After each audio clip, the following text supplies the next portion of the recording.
হাতে একদম অল্প সময় থাকলে খুব চটপট কোনো কিছু বানাতে ইচ্ছা করলে আজকের রেসিপিটা প্রথম থেকে শেষ পর্যন্ত দেখতে থাকো।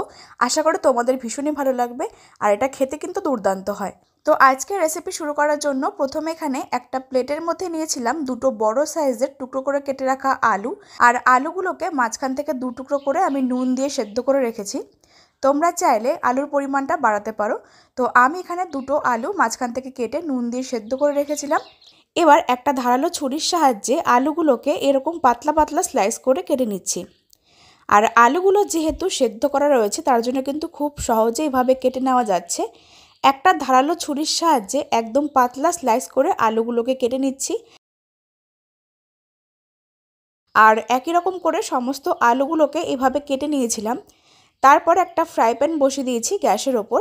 ফ্রাই প্যানের ওপরে প্রথমে গ্যাসটা না জ্বালিয়ে তারপর এর ওপরে এক এক করে ওই আলুর স্লাইসগুলোকে দিয়ে দিচ্ছি। এই সময় কিন্তু আমি গ্যাসটাকে অন করিনি, গ্যাসটা বন্ধ অবস্থাতেই আলুর স্লাইসগুলো প্রথমে দিয়ে সাজিয়ে দিচ্ছি। সবকটা আলুর স্লাইস এভাবে সাজিয়ে দিয়ে দেওয়ার পর এখন এর মধ্যে একটা ডিম ফাটিয়ে দিয়ে দিচ্ছি। আমি এখানে পরিমাণ মতন একটা ডিম দিয়েছি, তোমরা চাইলে ডিমের পরিমাণটা বাড়াতে পারো। তো একটা ডিম ভেঙে নিয়েছি। এবার যে কোনো একটা স্ম্যাশার অথবা কাঁটা চামচ দিয়ে আলুগুলোকে খুব ভালো করে স্ম্যাশ করতে হবে। আর আলুগুলো যেহেতু সেদ্ধ করা রয়েছে তার জন্য কিন্তু খুব সহজে আলুগুলো স্ম্যাশ হয়ে যাবে। তোমাদের হাতের কাছে যদি স্ম্যাশার থাকে তাহলে কিন্তু কাজটা ইজিলি হয়ে যাবে। তবে আমি এখানে এরকম একটা গ্লাসের পিছন দিয়ে আলুগুলোকে স্ম্যাশ করে নিচ্ছি। এতে করেও কিন্তু আলুগুলো সহজেই স্ম্যাশ হয়ে যায়। তোমাদের হাতের কাছে স্ম্যাশার না থাকলে কোনো কাঁটা চামচ অথবা গ্লাসের পিছন দিয়ে কিন্তু আলুগুলো খুব সহজে স্ম্যাশ করতে পারো। আর দেখতেই পাচ্ছ একটু সময় নিয়ে সমস্ত আলুগুলোকে এইভাবে স্ম্যাশ করে নিয়েছিলাম। আর আলুগুলোর মধ্যে সামান্য কয়েকটা গোটা গোটা অংশ থাকতে পারে, তাতে কোনো অসুবিধা নেই। তো দেখতেই পাচ্ছ পরে একটা কাঁটা চামচ দিয়ে খুব ভালো করে স্ম্যাশ করে নিয়েছিলাম। এখন গ্যাসের ফ্লেমটাকে আমরা অন করে নেব। গ্যাসের ফ্লেমটাকে অন করে ফ্লেমটাকে মিডিয়ামে করে দিয়ে খুব ভালো মতন একটা স্প্যাচুলা দিয়ে নেড়েচেড়ে মিশিয়ে নিচ্ছি। আলু আর ডিমটাকে প্রথমে একটা স্প্যাচুলার সাহায্যে মিশিয়ে নিচ্ছি। তোমরা যে কোনো কাঠের খুন্তি দিয়ে কাজটা করতে পারো। সমস্ত কিছু একটু ভালো করে মিশিয়ে নিয়েছিলাম।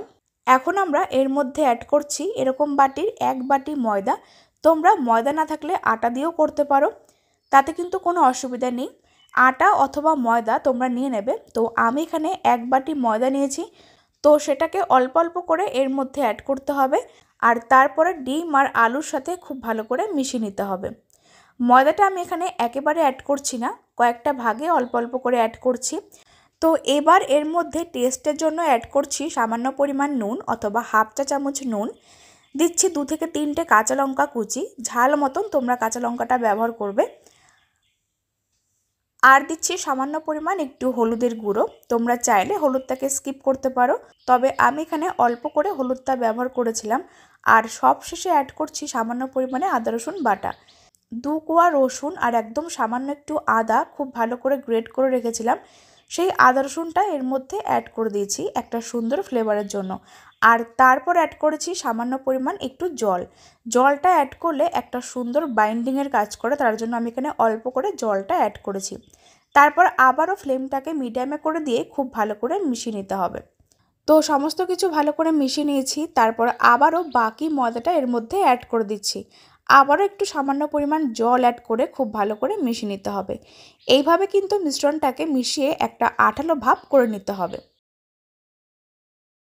তো দেখতেই পাচ্ছ আমি এখানে অল্প অল্প করে ময়দাটাকে অ্যাড করে আর সামান্য একটু জল অ্যাড করে খুব ভালো করে স্প্যাচুলা দিয়ে মিশিয়ে নিয়েছিলাম। এখন গ্যাসের ফ্লেমটাকে বন্ধ করে দিয়ে মিশ্রণটাকে একটা বড় জায়গায় নামিয়ে নেব। ময়দা আলু আর ডিমের মিশ্রণটাকে একটা বড় পাত্রের মধ্যে নামিয়ে নিয়েছি। আর মিশ্রণটা কিন্তু বেশ অনেকটাই গরম রয়েছে, তার জন্য 2 থেকে 3 মিনিট পর একটু ঠান্ডা হয়ে গেলে এটাকে খুব ভালো করে মেখে নিতে হবে।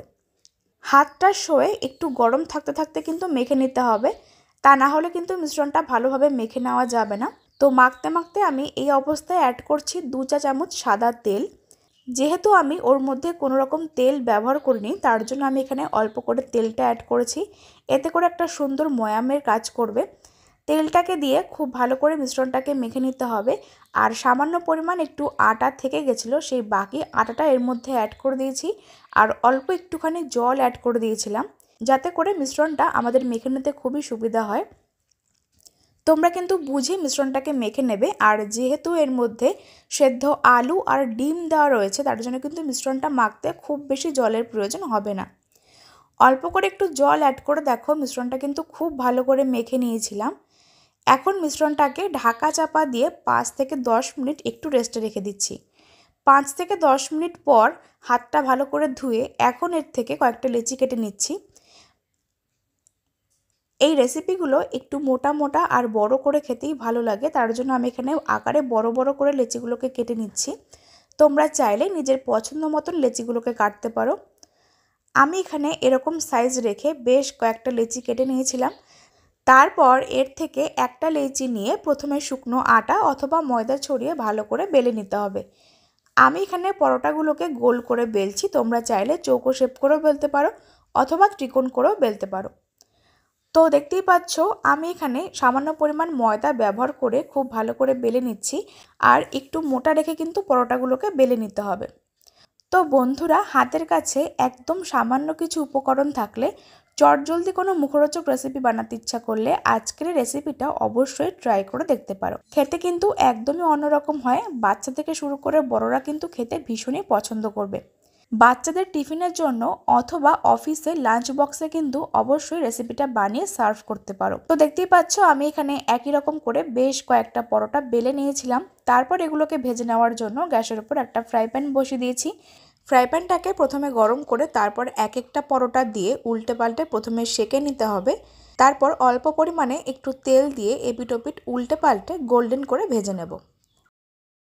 তোমরা চাইলে পরোটাগুলোকে বেশি তেল দিয়েও ভাজতে পারো, তবে আমি এখানে অল্প করে তেল দিয়ে ভেজে নিচ্ছি। প্রত্যেকটা পরোটা এইভাবে প্রথমে একটু সেঁকে নিতে হবে, তারপর একটু তেল ছড়িয়ে দেব। গ্যাসের ফ্লেমটাকে এই সময় মিডিয়ামে করে দিয়ে উল্টে পাল্টে এইভাবে গোল্ডেন কালার চলে আসা পর্যন্ত ভেজে নেব। তো বন্ধুরা, দেখতেই পাচ্ছ একটা পরোটা খুব সহজে কিন্তু ভেজে নিয়েছি। আর একই রকম করে প্রত্যেকটা পরোটা ভেজে নিতে হবে। হাতের কাছে একদম অল্প উপকরণে দুর্দান্ত কিছু বানাতে ইচ্ছা করলে আজকের রেসিপিটা অবশ্যই কোথাও স্কিপ না করে অবশ্যই বাড়িতে একবার বানিয়ে ফেলো। এই পরোটাগুলো বাড়িতে বানিয়ে নিয়ে যে কোনো গ্রেভি আইটেম বা কষা মাংস অথবা টমেটো কেচাপ বা রায়তা এইসব দিয়ে কিন্তু সার্ভ করতে পারবে। তো দেখো, কথা বলতে বলতে আমি একই রকম করে বেশ কয়েকটা পরোটা ভেজে নিচ্ছি। তো বন্ধুরা, একই রকম করে সমস্ত ডিম আলুর পরোটাগুলোকে ভেজে নিয়ে একটা প্লেটে সার্ভ করে নিয়েছিলাম। আর দেখতেই পাচ্ছ পরোটাগুলো দেখতে কতটা সুন্দর হয়েছে, আর এগুলো কিন্তু ভীষণ নরম তুলতুলে হয়। তোমরা এই পরোটাগুলোকে ভেজে নিয়ে যে কোনো গ্রেভি আইটেম অথবা কষা মাংস বা টমেটো কেচাপ বা রায়তা এইসব দিয়ে সার্ভ করতে পারো। সব কিছুর সঙ্গে খেতে কিন্তু ভীষণ ভালো লাগে। তো বন্ধুরা, আজকের রেসিপিগুলো তোমরা যদি ফেসবুক থেকে দেখছো তাহলে কিন্তু অবশ্যই আমার পেজটিকে ফলো করে দিও। ইউটিউব থেকে দেখলে আমার চ্যানেলটিকে সাবস্ক্রাইব করতে একদম ভুলো না। তো চলো, আজকের রেসিপি এখানে শেষ করছি। তোমরা সকলে খুব ভালো থেকো। ধন্যবাদ।